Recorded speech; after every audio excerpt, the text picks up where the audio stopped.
கருத்துக்கு சுற்றம் இன்றைய நற்செய்தி சகலமும் நல்லொழுக்கமாயும் கிரமமாயும் செய்யப்பட வேண்டும். லேவியராகமம் 6வது அதிகாரம் 14 30 வரைக்கும் பார்த்தீங்கன்னா போஷணபலியின் சமான என்னன்னு கருத்து சொல்றாரு. அப்புறம் ஆரோனும் அவன் குமாரரும் அபிஷேகம் படும் நாளில் என்ன செய்யணும்னு சொல்றாங்க. பாவ நிவாரண பலியும் குற்ற நிவாரண பலியும் எங்கே செலுத்தணும்னு சொல்றாங்க. அதுக்கப்புறம் அது சமைக்கப்பட்ட பாத்திரங்கள்லாம் என்ன பண்ணணும்னு சொல்லியிருக்காங்க. அதாவது அதை யார் புசிக்கணும், அதாவது கர்த்தர் எல்லாத்துக்கும் ஒரு ஒழுங்கையும் நேர்த்தியும் கட்டளையிட்டாரு, அது விரும்பவும் செய்கிறாரு. ஆனால் இன்னைக்கு நம்ம என்ன பண்ணுறோன்னா ஒரு ஒழுங்கே இல்லாத வாழ்க்கை. எப்படின்னா நம்ம நினச்சா ஜெர்மனும் நினைக்கலன்னா ஜெர்மன மாட்டோம், நினச்சா கூட ஒரு அதிகாரம் நினைக்கலன்னா கம்மியாக அதிகாரம். இது வேத விஷயத்தில் மட்டும் இல்லை, நம்ம வாழ்க்கையில் கூட இன்னைக்கு ஒரு மாதிரி இருக்கிறது, நாளைக்கு சலிப்பாக வேலையே செய்யாமல் இருக்கிறது. இப்படி இருக்கக்கூடாது.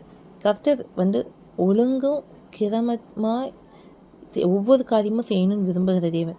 அவர் அதின் காலத்தில் சகலத்தையும் நேர்த்தியை செய்துதான் இருக்கு. இன்னைக்கு அவர்கள் பிள்ளைகள்னு நம்ம சொல்கிறோம் இல்லையா. இன்னிலிருந்து ஒரு ஒழுங்கை கை கொள்வோம்.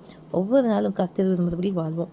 ஒழுக்கத்தையும் விரும்புகிற தேவன், எல்லாத்தையும் அதின் காலத்தில் செய்யவும் விரும்புகிற தேவன் நம்ம கூட இருக்காங்க. அதனால் அவரை போல் நம்மளும் வாழ கற்றுக்கொள்வோம். பிறவே இந்த அருமையான நாட்கள் இருக்காதுப்பா, நீ சகலத்தையும் ஒரு ஒழுங்கும் கிரமமாக இருக்கணும்ட்டு ஒவ்வொன்றையும் எங்களுக்கு சொல்லி கொடுத்தீங்க. அதன்படி வாழ எங்களுக்கு உதவி செய்யுங்க.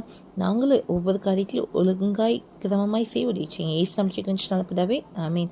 சகலமும் நல்லொழுக்கமாய் செய்யப்பட்டோம். இதுவே இந்த சொல்லி வழியாகட்டும்.